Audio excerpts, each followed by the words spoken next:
One thing that I was talking about the other day got me thinking about the situation that the Dogs are in at tight end. When you start talking about the guys that they've got at tight end are pretty sick, right? I mean, so then if you're Kirby and you look at, let's see, there are six guys, six of his 85 scholarship guys are tight ends, and so that's 7%.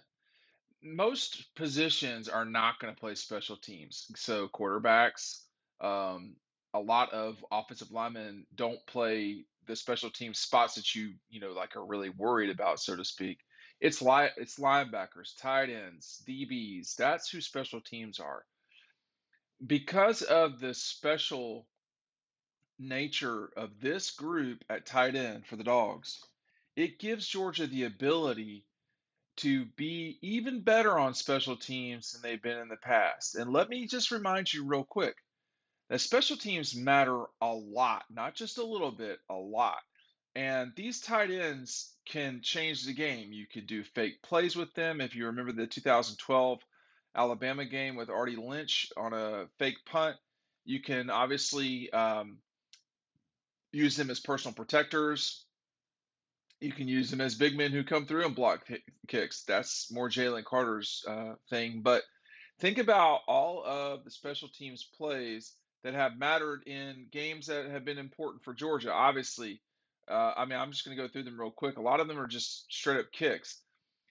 Uh, the Rodrigo kick in 2016 against Kentucky, the kick against Oklahoma in the Rose Bowl, the fake from with Jalen, excuse me, with Justin. I cannot believe I'm forgetting Justin Fields' name, but the fake with Justin Fields, Rodrigo's miss in that game in 2018 against Alabama, the fake against LSU with Rodrigo down in Baton Rouge when you could have gone up 3-0. They felt like they had something there.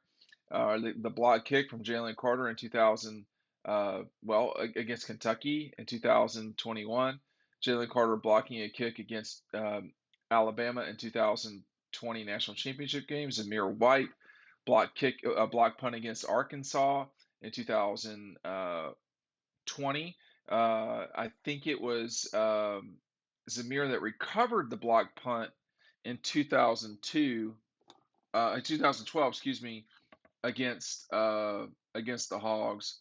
But block punts really ended or jump started Georgia's chances against Arkansas in those games. That was, I think it was Dan. It was pretty certain it was Dan Jackson. He's the guy that I have at a very low camera angle. No one else literally has that shot. He blends in because of all the red in the background. Make sure you're picking up DAWGSTRUCTION, by the way.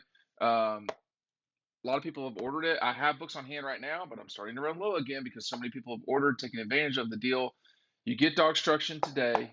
Pick it up for yourself, and you get the rather popular. I did not realize it would be this popular. You get the really popular season preview edition 2022 with a tight end on the cover, right? I mean, Brock Bowers probably won't play tons and tons of special teams, but the other five tight ends will. And it's not that Brock won't, but you have the ability. When you're sitting there and you're saying, "Hey, what should we do with Ryan Goody, with Goody and Seether?" I mean, these guys are juniors right now. They're Darnell Washington's class. Um, no, they're not at that level of Darnell where they'd, be potentially a significant NFL draft pick, whatever that may be. But they're not guys that you just don't want to play. I mean, these guys need to play. They're athletes, and I mean, I don't know if people remember this or not, but with Brett Seether from Florida, when he was the last tight end out there, like that was a blood sport to get him between Georgia and Alabama, and the Dogs got him.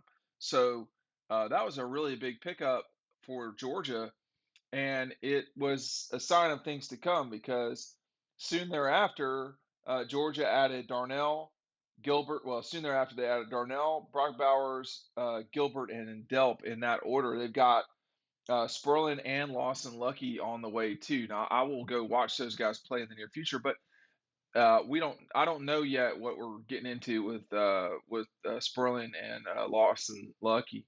Um, but I mean, Lawson Lucky is the father played football at Georgia. I mean, it's not like this. There's some serious potential there. So that's just another in a long line of tight ends at Georgia that have been very good for a long time. But this is what you do with them. You play them on special teams. You try to change the game when you can, and more special teams um, at Georgia have not been well, not necessarily at Georgia, but any special teams play. Um, we're seeing fewer kickoff returns. That means kickoff return and kickoff return defense. Those are not as critical as they once were. You see, it seems like the punters are better and better anymore, that you don't get a lot of punt returns. Um, but field goal attempt is the one place where Georgia seems to have gotten very good lately. It's not just Jalen Carter. I mean, remember Daquan Hawkins Muckles blocked field goal attempt for Auburn in the 2017 SEC championship game against Auburn. Now I left that one out. That was as critical a moment in that game as any. I mean, Georgia stopped Auburn from taking, oh man, I can't remember what the score was at the time, but it felt like that would have been a pretty good lead that Auburn would have had, and that really slowed them down. And when he got that block, Georgia just took off. I mean, they became a different offense from that point forward, and we saw that in the national championship game against Alabama as well, where the second national championship game against Alabama, where when Jalen Carter made that block kick, um, Georgia took off from there. Needless to say, you think about the special teams when they fail in big moments, or when something really significant has happened, because we should not leave out that completely shanked national championship winning field goal attempt from, I think, Andy Papalopoulos. I don't know his last name. The field goal kicker at Alabama, and his first name could be Alex, but that was a tremendously bad kick. That was bad, and Alabama narrowly won the national championship, and they were thankful that they did have the opportunity to play in overtime. All those teams, both those teams did. But I think you're going to see with these tight ends that they may flash more when you least expect it. You when you have tight ends as gifted and as athletic as Georgia's are, it gives you the capability to do trick plays.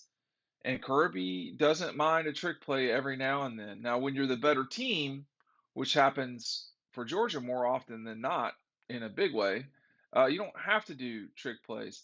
But we've seen that he will do that. The trick play against LSU in 18, well, that was a mistake. The going forward on fourth down, which is not the same as a trick play against Tennessee in 2020. Uh, that was just a bad call. And then the trick play in 18 later in that year against Alabama with Justin Fields, that play was there. Justin just missed it. So my point in all of that is that Kirby has shown over time that he has no issue at all um, going for it. It's not always the right call necessarily, but he has no qualms about going for it in these situations. And I think with the tight ends on this team, whether you're talking about Gilbert, Bowers, Washington, everybody on this list, Delp, um, people forget about the tight end in special teams, but they're usually the guys in position to make plays. They're not interior guys. Your interior guys, those are big guys, a lot of times big guys that don't play, smart big guys, Warren Erickson. So you've got a lot of guys like that. But it's the guys on the edge, the tight ends that can really do some damage. It's going to be tough for Todd Hartley and Todd Monken and Kirby and them to figure out how to play all of these tight ends this season in an effective way. But special teams will be a major um, driver of tight end production, I think, in 2022 for Georgia. That's what I think will happen. We'll see. Make sure you're checking out DAWGSTRUCTION in the season preview. We're mailing them out today.